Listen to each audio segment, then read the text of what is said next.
Hi, and welcome back to another edition of Little Reads. I will be reading the next chapter in the Faraway tree. So I'm going to get rid of the dash sheet now. Get rid of that. Okay. So we have read quite a few chapters in this book so far.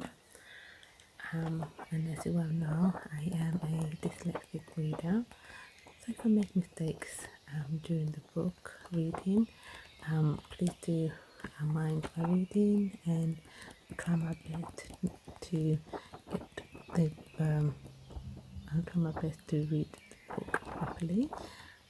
So today I'm going to be reading The Land of Spells. We read the Land of Topsy-Turvy Land last time, so let's find the right page now. Okay, so The Land of Spells. Rick shot around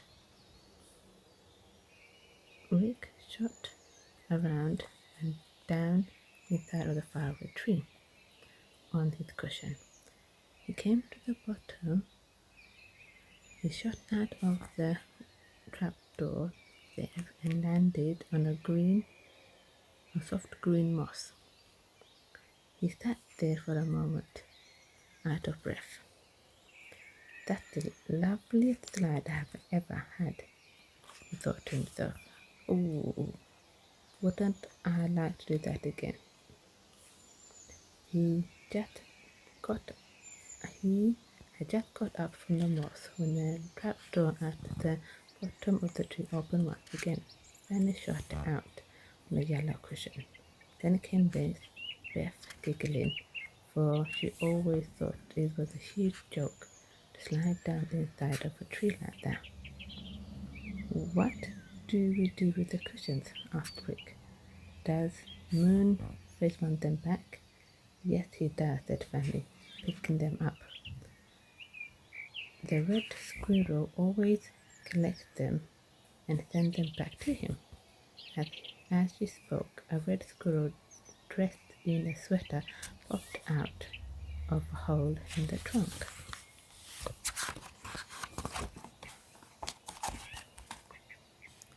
Here are the cushions, said Fanny, and the squirrel took them. He looked into the tree, and a rope came swinging down. Moonface always let it down for the cushion, said Beth. Rick watched the squirrel tie the 3 cushions to a rope end, then gave 3 gentle tugs at the rope, and at once the rope was pulled up. The cushions went swinging up to the tree to Moonface. I wish Joe was here, said Rick, as they went home. Do you think Aunt Polly will worried about him? Well, we'll have to tell Mother the truth, said Fanny. She is sure to ask about where he is. Mother did ask, of course, and the girl told her what had happened. I find this all very difficult to believe, said Mother, astonished. I think Joe will just spend the night at Moonface for a treat.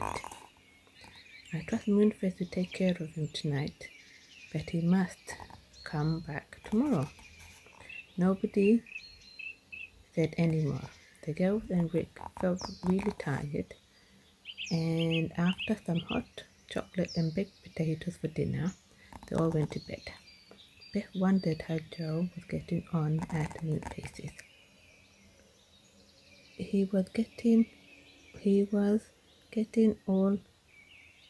Was he getting on all right, though he was very tired of being upside down? It didn't matter how hard he tried to stand up the right way, he always swung back topsy-turvy again. The policeman had put a strong spell on him. You had better try to sleep in my bed, said Moonface. I'll sleep on the sofa. I suppose I'll have to stand up on my head all night, said poor Joe. And that's just what he had to do. It was very uncomfortable. Once he lost his balance when he was sleeping and tripped over the bed.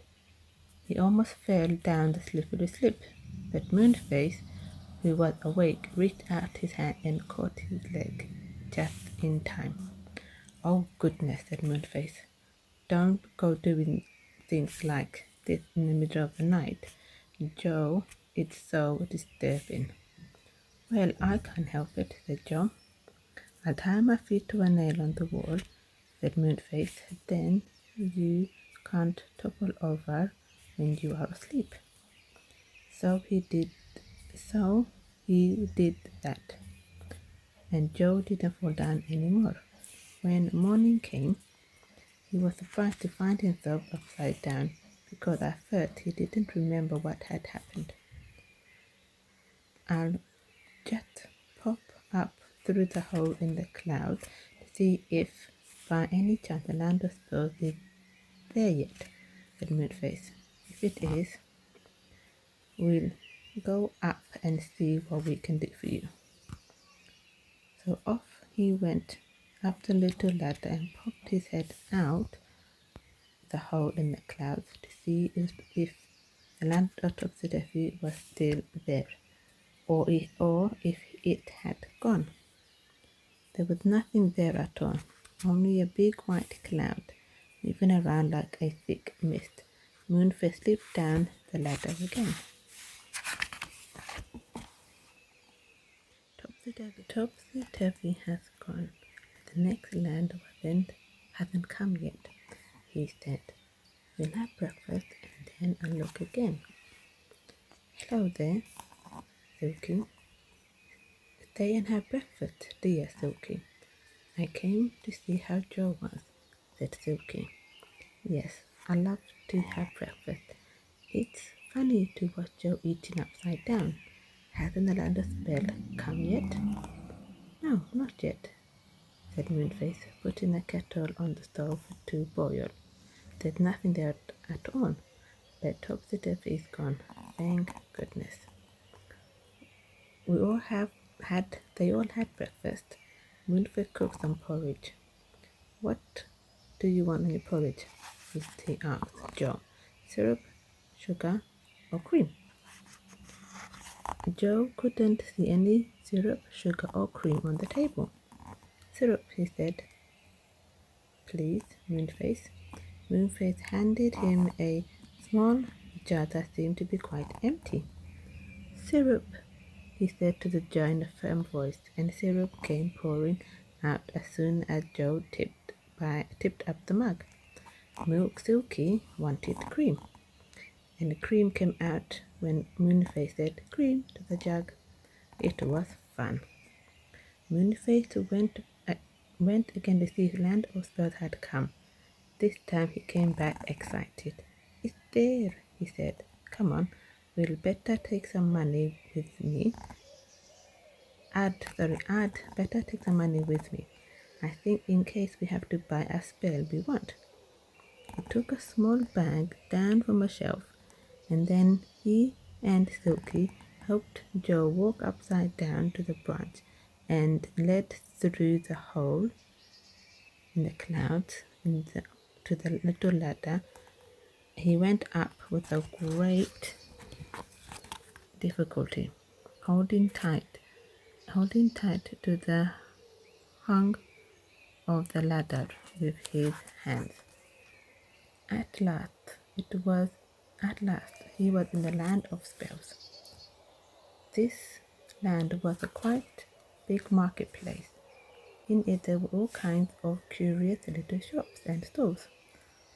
All kinds of people sold spells in some of the shops.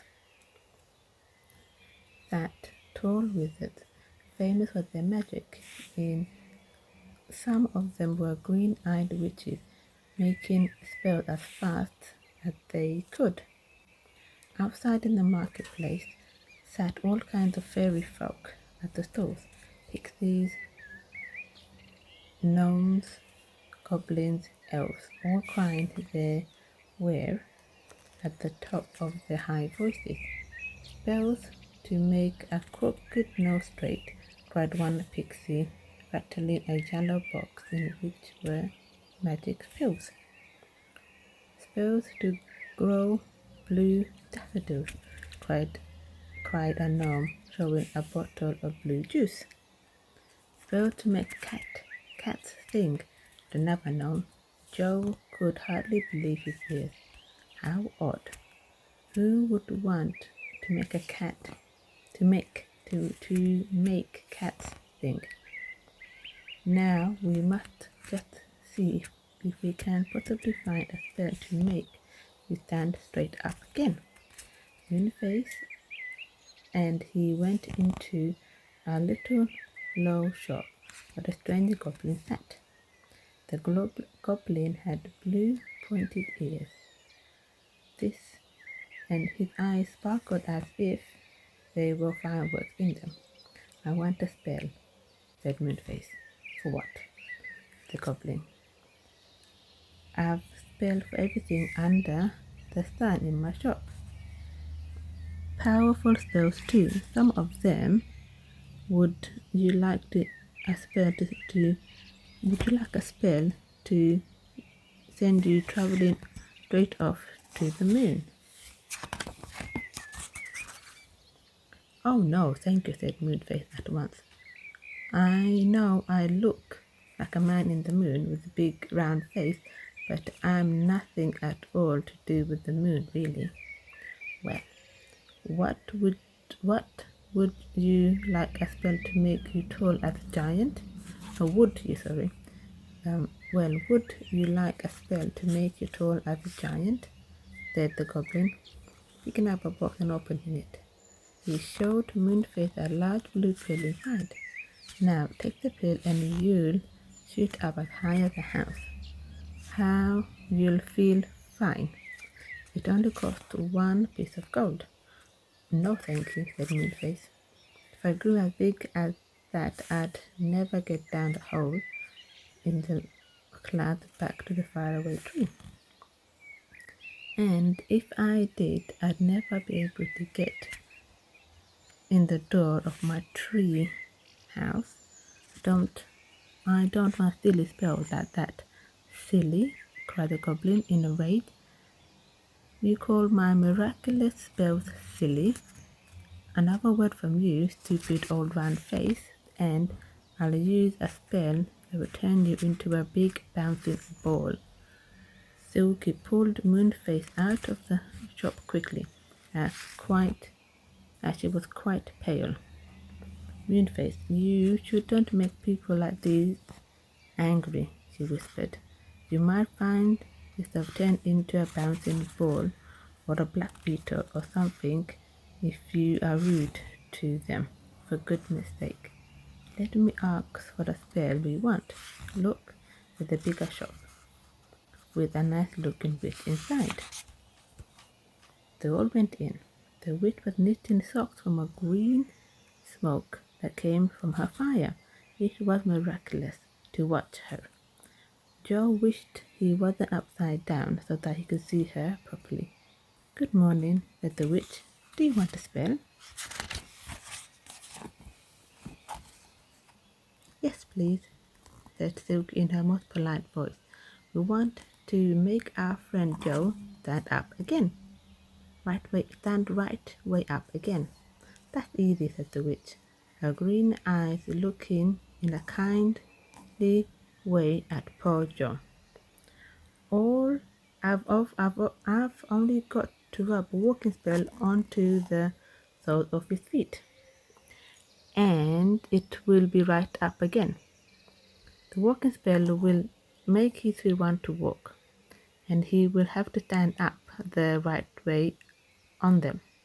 So he will be cured. Come here, young man. Joe walked over to the witch on his hands. She took down a jar from the shelf and opened it. It was full of purple ointment. The which rubbed some on Joe's on the sole of Joe's shoes. Rimmy, Rummy, Reet. Stand on your own feet. Rimmy, Rummy, roll. The right way up we go. And of course, you can guess what happened. Joe swung right over, stood on his feet, 2 feet again, and there, and okay. And of course, you can guess what happened next. Joe swung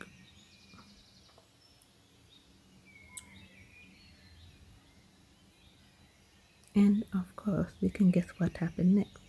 Joe swung right over, stood on the 2 feet, and there he was, as upright as Moon and Silky. Wasn't he glad? Okay, the end. So that was the land of spells. Poor Joe is now the right way up again. Thank goodness. How uncomfortable would that have been to be upside down all night? So he is the right way round now, which is good news. Next time we'll be reading. What will we read next time? Okay, so we've read The Land of Spells today. Next time we're reading Saucepan Makes a Muddle. So we'll see what Saucepan gets up to in the next chapter of the Faraway tree. Thank you very much for tuning in again today. Please do watch my previous videos on the Faraway tree. This is chapter 5, I think it was. Chapter 5? And chapter 4. Okay, so we have read 1, 2, 3 so far, and we just read chapter 4. So please do, if you want to catch up on the story so far, please do watch my previous videos on the Faraway tree, and I will be back with you shortly with the next read. Have a good day, guys. Hope this video has helped you calm down and feel a lot more relaxed, and I'll see you next time.